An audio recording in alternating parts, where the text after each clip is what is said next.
Welcome. I am here with Natasha Josefowitz, who has been a professor of business for over 30 years, an international speaker. You've had your own radio show for 10 years or so, or more. You've been on numerous TV shows, including Larry King, Dr. Ruth, CBS News, and more. You're the best-selling author and award-winning poet. You've written over 20 books. You've been published in over 100 magazines, including the Harvard Business Review and the London Times. But I have a feeling by heart you're really a poet. And I realized that after reading your last book, which was so touching, Living Without the One You Cannot Live Without. And that is your beautiful husband who is in back of you. I feel that right. I know the both of you. After reading this book, I do. I feel extremely touched. And so we're going to be discussing the book today.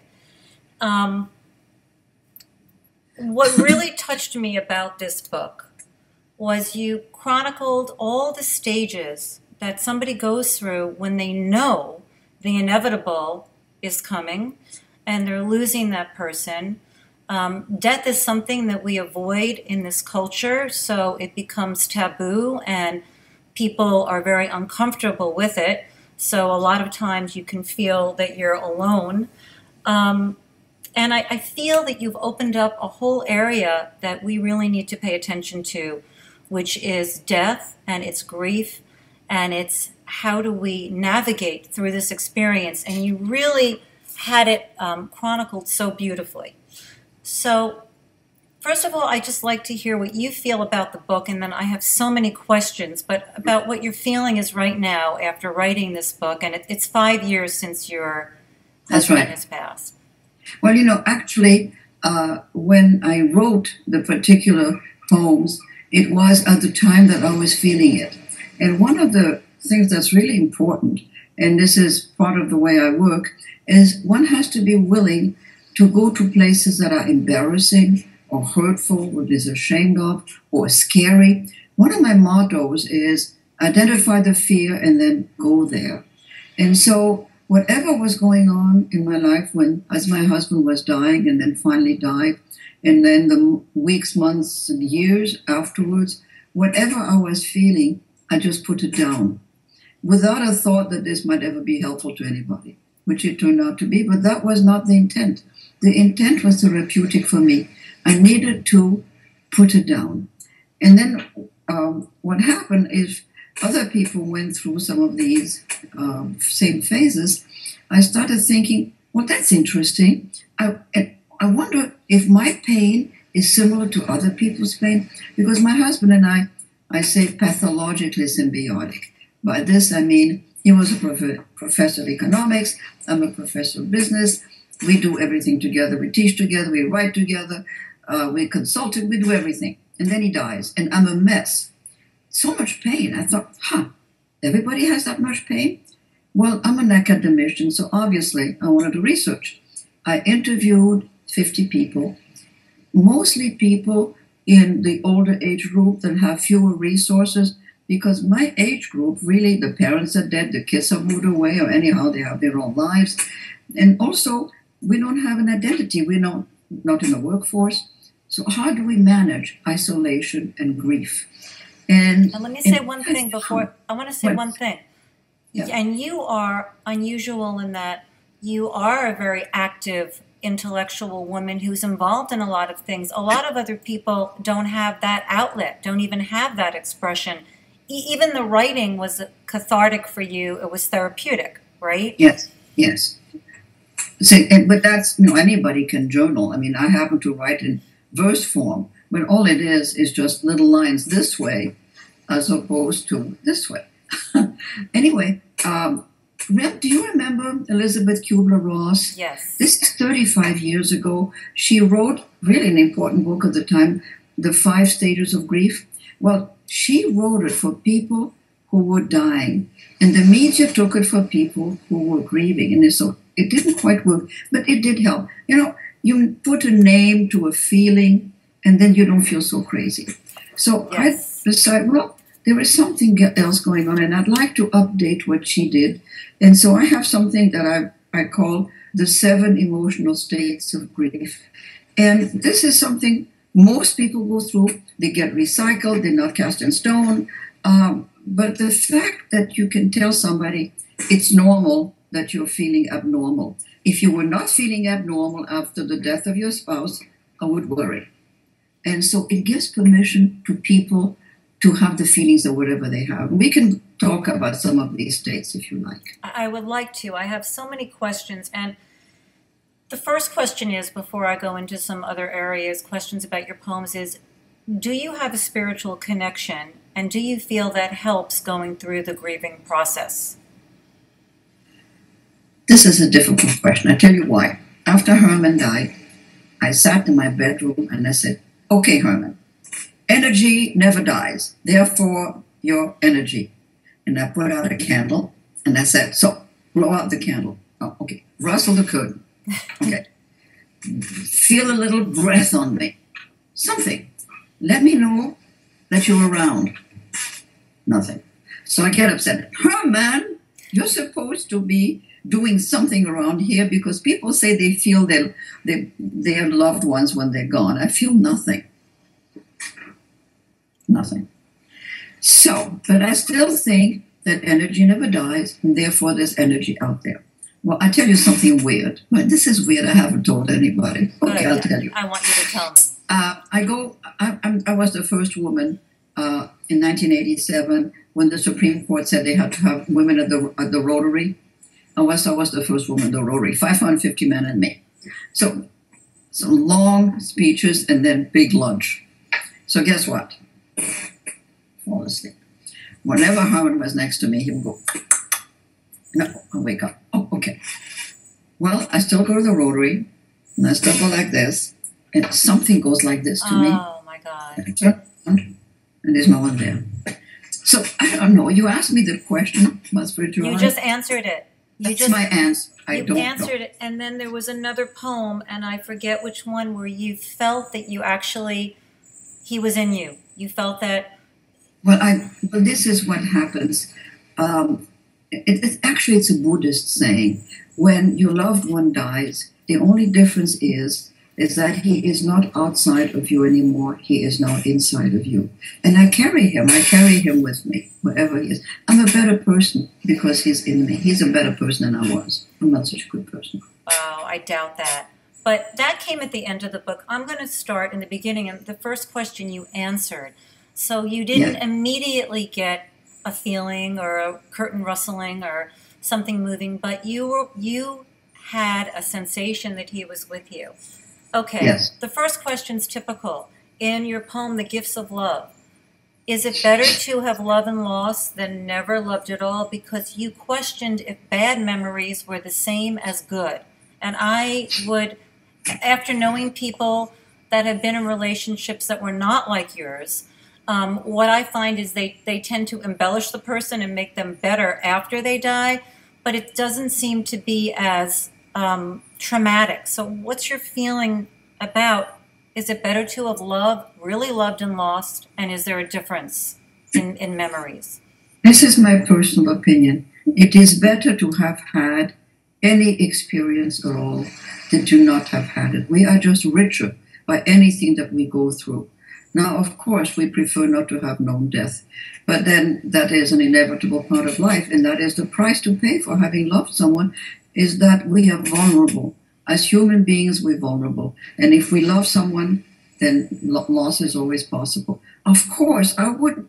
What are you saying, Barbara? That I could have not known him and not loved him? What a horrible... No, my question is, you actually said if memories that were not as good are as painful, and I would say, I would imagine it would be more painful if you really loved someone and lost them. It depends. There's no pat answer, and I'll tell you why. It's so individual. Some people who have lost someone that they have not particularly loved, and maybe it's even a relief, there's also very often guilt. The guilt comes in after having not loved someone. what I could have done, what I should have done, what maybe I should have said, and why didn't I say, and why didn't I work on. So there are all these questions that occur. So you know what? There's no free lunch. Right.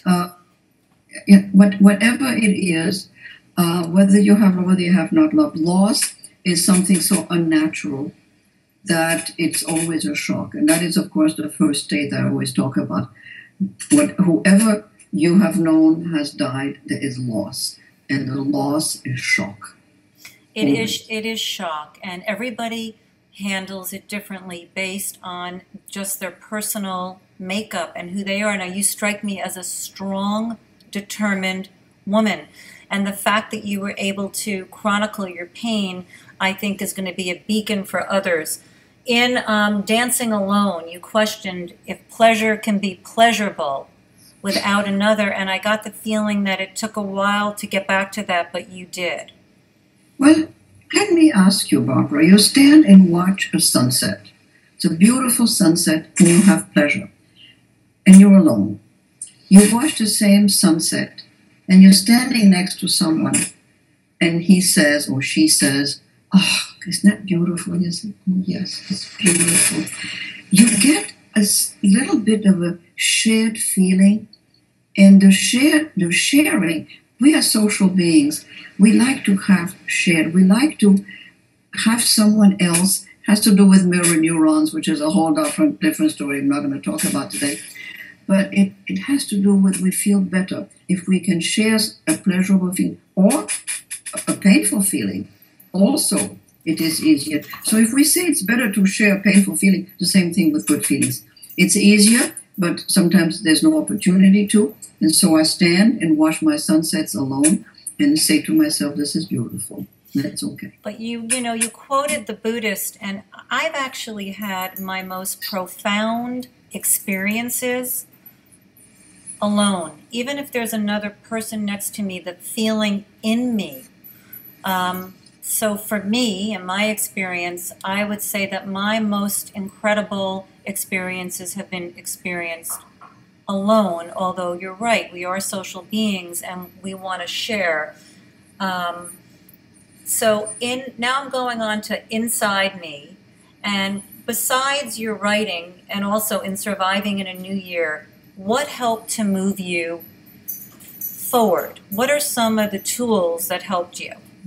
I have a lot of them, but I'd like to say something that I think is really important. When I interviewed these 50 people, I found something that is not in the literature. I found differences, the way men and women grieve and the way men and women heal. And so when you ask me that question, I'll tell you, for instance, I'll give you an interesting example. You ask a man, you have a friend who died. You have a male friend who lost his wife. She died. How would you help him? And the very largest majority of men said, oh, I would come over, I'd pick him up, we'd go to a game of golf, or we go out for lunch, and we talk of other things. I ask a woman, you have a woman friend who just lost her husband. How do you think you would help?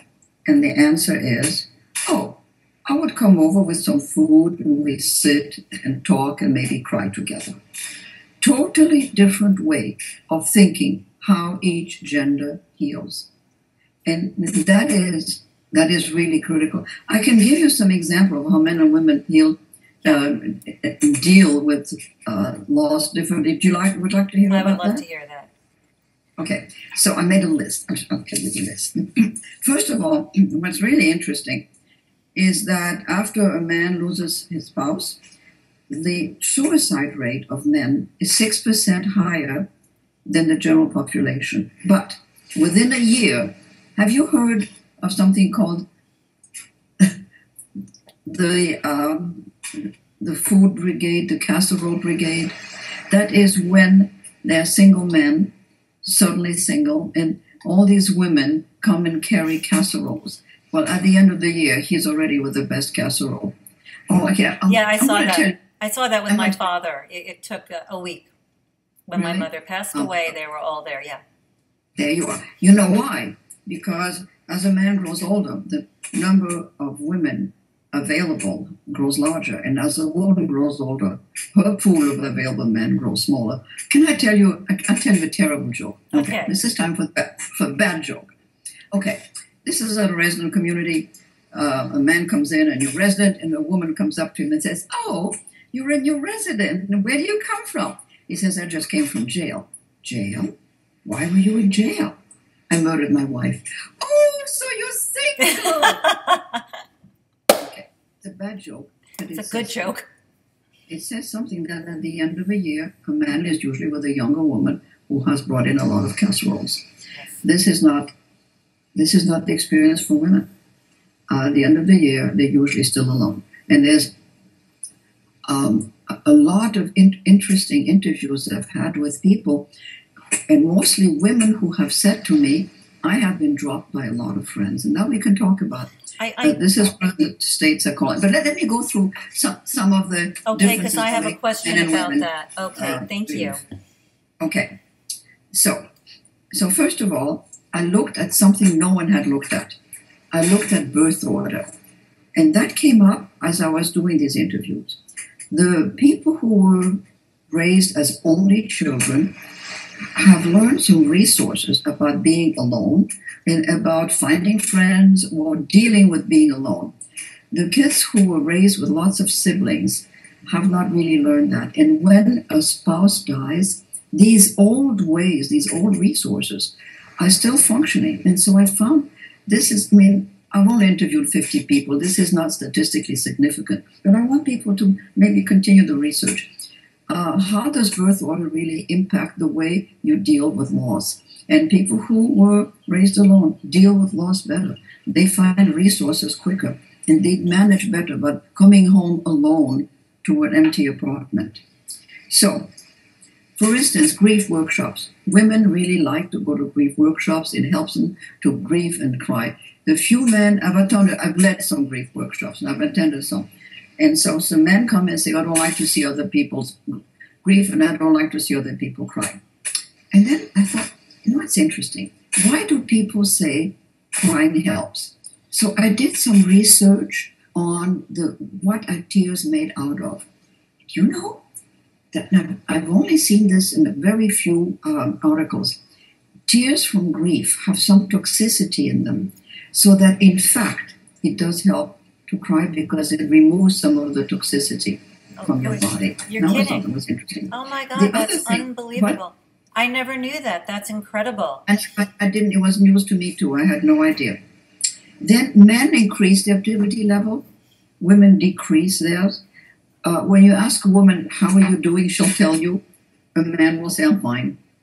And that is because, big boys don't cry. That comes from that whole cultural thing.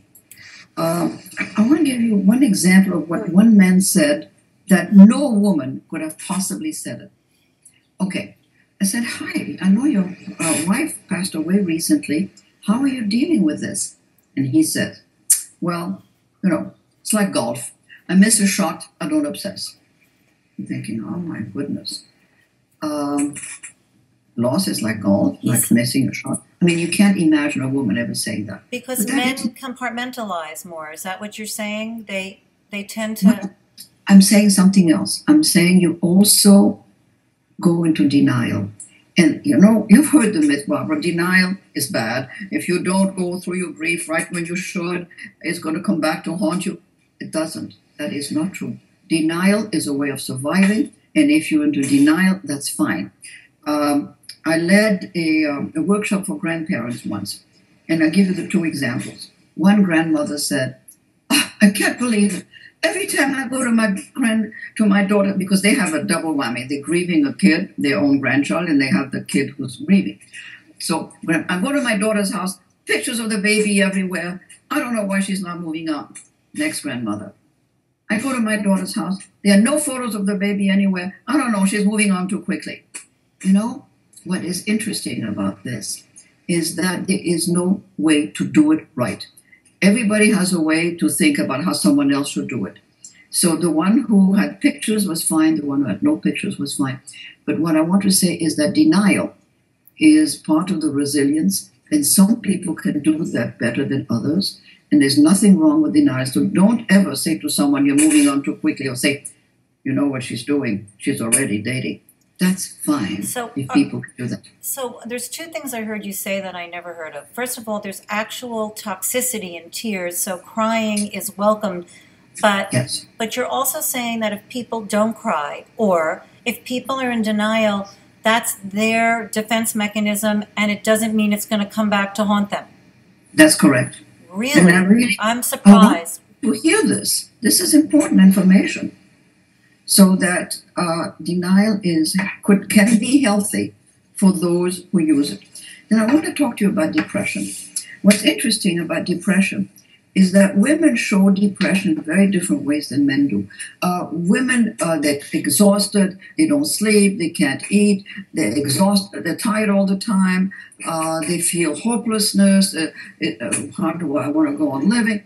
Whereas men, when they have lost a spouse, many of them go into substance abuse, they drink too much, they do drugs, they're irritable, they're angry, and so they have ways of that's depressing. Their way of expressing depression is different from women. So when you see a man doing this, don't say what's the matter with him. Assume this is depression, and that should be helpful. Can I ask you how you experienced what you call depression? Was it in your body? Was it in your mind? Did you isolate? How did you experience that? I was such a mess. I was in such pain, emotional pain. I thought to myself, I don't know if I can survive this. I can have this much pain and not die. Well, I'm a psychologist. So what? Psychologists don't go to psychologists, right? Well, I did. I went to a friend recommended me someone, and I went to see someone. I walk into her office and I say, my life has lost all meaning. She says to me, meaning is very overrated. Thinking, oh. Yeah, I love that. I wrote that down. Meaning is helpful. Overrated. So yeah. Can you explain that to me? How is that helpful? Well, you walk around saying, I don't have anybody in my life anymore. What is my purpose? I don't have any goals. What is the meaning of my life if it isn't being with someone? And you go through this whole thing. And then you're told, well, meaning is overrated. You don't have to have a purpose. Just go from one day to the next without having to have this specific goal that you're supposed to have in your life that people say you're supposed to. You're not. You just survive one day, and then you survive the next day. You survive the day after that, and you just manage. And I do want to promise everybody who listens, eventually it does diminish. And the reason is because the brain cannot keep making you suffer this much all the time.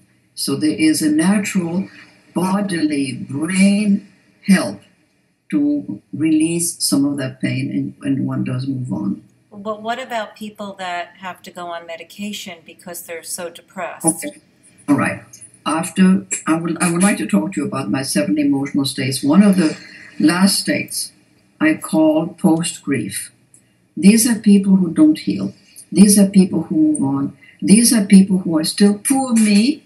They're victim. They're not doing well. These people will need some extra help. They will need to go to some kind of a health care professional and maybe get a little drug or maybe have therapy. Yes, there is a small subset of people who don't move on and cannot move on. Now, Barbara, I'm a psychologist, I'm a therapist.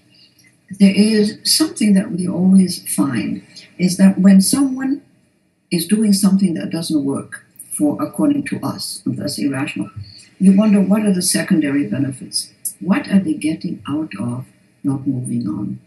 What is it? And this is the unconscious. And so when you work with people like this, what you have to do is to try and interpret, well, what is it that you're getting out of this, that you're not moving on? Something, or you would be. What is that? What is that unconscious thing that we have to understand? Is it because then your kids are there all the time and everybody's feeling sorry for you? And if they don't, then you're going to be alone and nobody's going to care? What? I don't know. It depends. And it's also, it's the mind is very powerful, and we know thoughts create feelings, create chemical reaction. So if they keep on going on the same treadmill, then they're going to You got not it. be able to move on. So Yes. so in a way, what you're saying is maybe we don't have to analyze everything. Maybe this big focus on meaning, it goes back to your Buddhist philosophy that being in the moment, which is a very big movement now with Jon Kabat-Zinn, and being in the moment, staying in the moment, not focusing on the past, because if you keep focusing on the past, that's going to be painful, and the future is an unknown. And let's face it, we come into this life alone and we leave alone, and we are not prepared for death. Death is a big taboo, and it becomes very scary. And people, this is what I wanted to ask you because I found this very interesting. In Peaceful Place, you talked about friends calling less, and also in being to be authentic, how society is so uncomfortable with these emotions that we label as weak or whatever it is. We're not comfortable with them. Can you talk about this, about your friends? That why would friends not be there? This is all part of my states of grief. This is actually what I call the fourth state. Well, the first state is shock, then comes numbness, then comes disbelief, then comes reality, and then comes alienation. That's the one you're talking about now. Alienation is the one where, and that's happened to just about everybody I call, and it happened to me. My couple of friends have dropped me. All of a sudden, people who are you, well, you know what it is, Barbara. You're a couple, you call up a couple, you meet at a restaurant, you have dinner together, you split the bill, you go home. Now, the couple calls me, and I'm all of a sudden grateful. Thank you for taking me. So they pick me up because I'm a woman alone. I mean, I drive, but still. He pays for the dinner and takes me home. And I have experienced this. I did this myself. My husband and I had a friend who was a couple. Then he died, and she, Ruth, her name was Ruth. I would say to her, you know, Ruth's husband died. We really should invite her. Single people become shoulds. They are not, oh, let's see Ruth, she's alone. It's, we should see Ruth. But that doesn't make sense for intelligent people like us or you. What's with this? It has nothing to do with intelligence. It has to do with discomfort, the discomfort of three as a crowd, the fifth wheel, the discomfort with odd numbers. And this is why there is a discomfort. It doesn't matter who you are. It is you become a should, and people feel sorry for you, and they take you out, and that doesn't really work for very long. And so this is the alienation. And so what do you have to do? You have to push. You have to push yourself out of your chair, out of your house. You have to make the effort to call your friends. And I have a strategy. In fact, can I read you some of these poems that come with this? I would love that. And I would love you to read we're your skipping favorite states. poem. How do you want to do this, Barbara? You're in charge. It's your book. Okay. Okay, let me read to you a poem which is we're talking about this whole state of alienation. Let me read to you a poem that comes from that time. Okay. It's good for me. Everything is an effort. I make myself go out with friends, go to cultural events because I know it's good for me. I make myself do it. It's a conscious effort. I used to look forward to all kinds of things. I don't look forward to anything anymore. I just do it because it's good for me. So you do it. And what's the result? Alone at a party. Going alone to a party. Will the people there be friendly? Will someone talk to me? Or will I stand in a corner, glass in hand, scanning the room for a familiar face, not finding one, looking for a smile or nod, approaching close-knit groups, unable to enter? I am a stranger among the natives, an alien in a foreign land. I will go home early tonight. But what I want to say, after you have become alone, and it's hard for you to go anywhere, meaning events or parties or whatever, because you're alone, go with someone. Even go with someone you don't really like very much. That doesn't matter. Just so you stand there, there's a person you can talk to, as opposed to this uncomfortable feeling being in a crowd alone, no one's talking to you. So that's my strategy for that. But that is absolutely, your question is right. It is an issue for most widows and widowers too, for men too. But what about girlfriends? You must have a couple of close girlfriends, whether they're married or not, correct? Girlfriends are the saving grace after loss. However, when you say married or not, it doesn't quite work. What happens? A married woman calls me and says, Natasha, we haven't seen each other since your husband and I, let's get together. And I'll look at my calendar, I'm saying, oh, I'm free today and tomorrow and the day after. She says, no, I don't mean dinner, I mean lunch. Right. Okay, just a minute. Goes on. Woman calls me up. Hi, what are you doing for dinner on such and such a day? Oh, I'm free. Why? Well, my husband will be away. See? And that's happened a lot. In other words, not with couples, but with single, when the woman is single. So you just have to have more single friends. But your friends, your true friends did not abandon you. No. Few. A lot did. And everybody else I talked to. Yes. See, I grapple with, I have a hard time figuring out how someone up until that point is a comrade, is a friend, and then is it because they're uncomfortable with death? People don't know what to say to someone who has just experienced loss.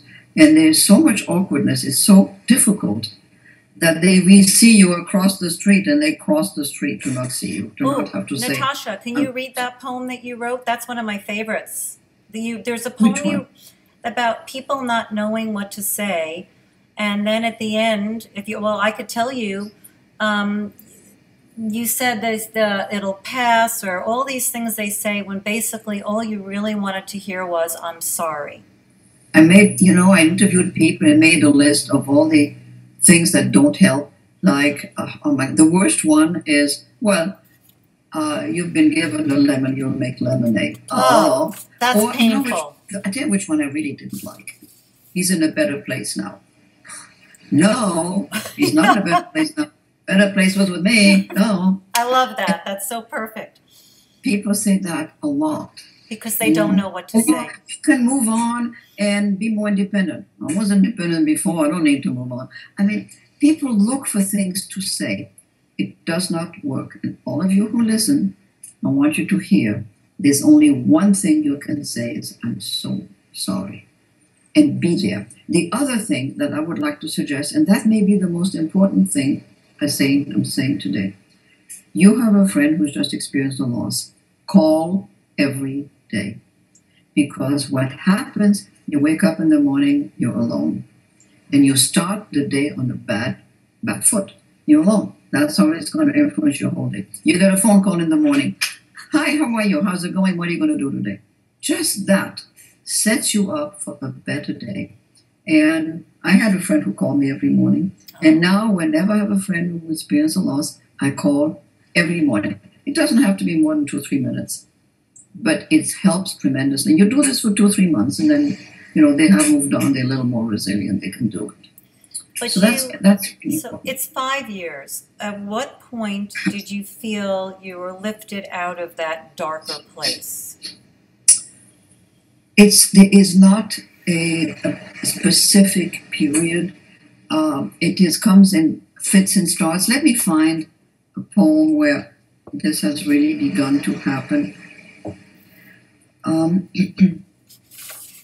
Okay, it's called Something Has Changed.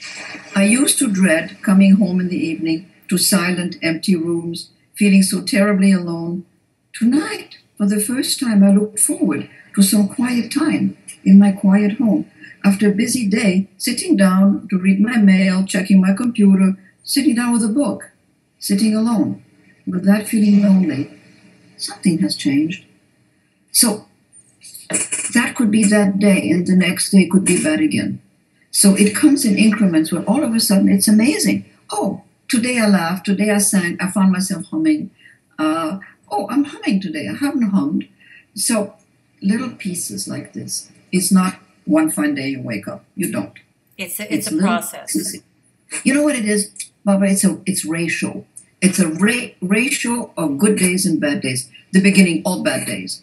then a few okay hours, then a few okay days, then more okay days, and then the ratio slightly changes where you have more good days than bad days, mostly so, and then you have, well, there was an anniversary of his death.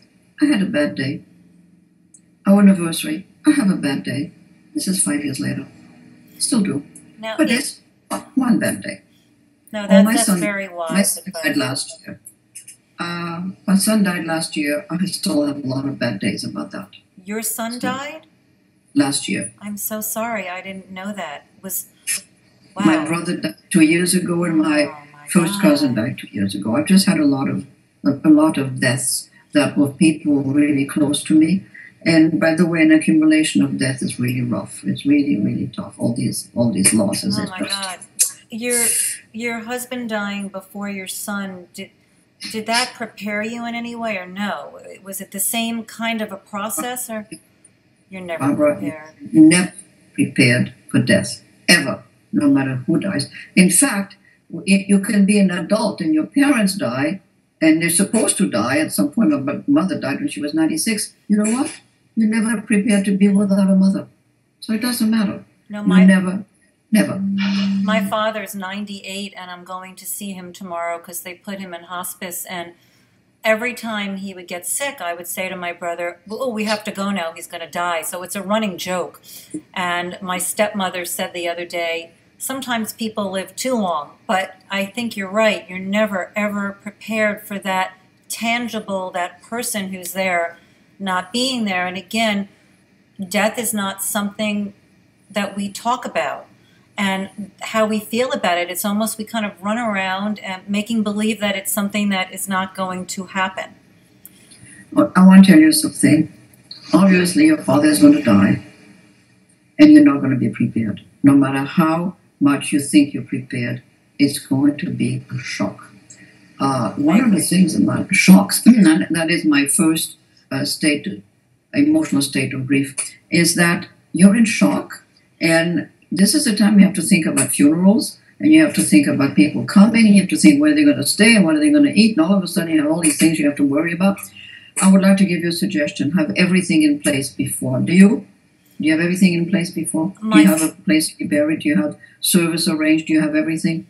Well, my stepmother has mostly everything. One of the advantages on a very long death is that you have time to plan and prepare, and also to say goodbye. I was able to work things out with him that I was not able to do. My mother died when she was 57. She was hit with ovarian cancer, and it was so fast and it was so brutal that, it was hard. Yeah, and I actually went into denial, and years later, I was able to process it. So you're right, there's all different stages. I have one question, another question. There was it's called Showtime. Do you feel that you should put on the mask, or do you feel it's better to be authentic, and is it okay to just be sad and grieving and not put on that smiley face? Okay. I'd like to answer that because that's very important. This is one of the most important things you have to think about. On one hand, you have to have some friends you can talk with and share feelings and deal with it. On the other hand, if that's all you do, nobody will want to see you anymore because, oh my God, that's all you do, you're crying. But there's something else that people should know. The brain believes your facial expressions. So that when you go like this and you smile, the brain thinks, oh, something is happening that's nice, and sends some endorphins. So I live in a retirement community, and I also was a teacher at a university. So sometimes things were really horrible or whatever else was happening in my life, and you walk in and you go into a classroom. And so we've all done this. I mean, all of us who have worked have always come into the workplace and say, I'm fine. Everything's okay, and you pretend. Because what are you going to do? You're going to sit around and cry? That doesn't work. So this is what I did. I would feel like shit. No, excuse me, I'm not supposed to say that. I would feel horrible. Like shit. Excuse me. I would feel horrible, And I would walk to the dining room, think, I don't know if I can do this. This is, oh, I feel awful. I have so much pain. I open the door to the dining room and I say, hi, how's everybody? Oh, I'd love to sit with you. Yes. And I smile and I walk, and you have to walk straight. Posture is very important because you feel like this, and so you're supposed to be like this. I tell you what I do every morning of my life, because I'm old. I'm 88. I'm so old. You are? And you're 88 years young? I'm 88 on Halloween, so I'm a certified witch. Oh, so you watch out. My birthday is November 1st, so it's a Scorpio to a Scorpio. There you go. That's what it is. Okay. Yeah. Anyhow, so you walk in standing straight, look people in the eye, smile, and after a very short time, just a few minutes, the brain believes that something okay is happening, and then you start feeling better. And then actually, they say fake it till you make it. Yes. Fake it till you feel it. And after a while, you actually feel it, and you can go through the lunch or the teaching or the business meeting or whatever you need to go through, and you're okay. So and then you can come home and go, oh my God, this was hard, but you did it. There's so much out now about how words and everything that you said actually makes a difference. Even, Louise Hay with all of her positive affirmations, fake it till you make it, just keep saying it. Because the brain, from what I've learned, will always go to the negative because it's kind of a fight-flight, it's like a defense mechanism. So if you've had a lot of trauma, it's going to be natural to kind of go that route unless you immediately stop it. You have to be proactive, is what you're saying. All the time. You have to take care of yourself. And taking care of yourself is seeing to it that you eat right, you sleep enough. Friends, huge thing. If you're not being called, you go out and call. That's hard. It's hard to make a phone call. It's hard to say, what are you doing after? I tell you, the one group that I found is not really talked about and is having perhaps the worst time. These are the people who have been caregivers. They have dropped out of a lot of the social scene. They have dropped out of sometimes work, seeing people, because they're caregivers. They have to give their time to taking care of the person. The person dies. So not only have you dropped out of the whole social scene, you now have a gap in your life of where you were taking care of the person. Wow. And this is so hard because now nobody's calling you because you haven't been around. And so now you have to remake friendships, redo stuff that you had stopped doing.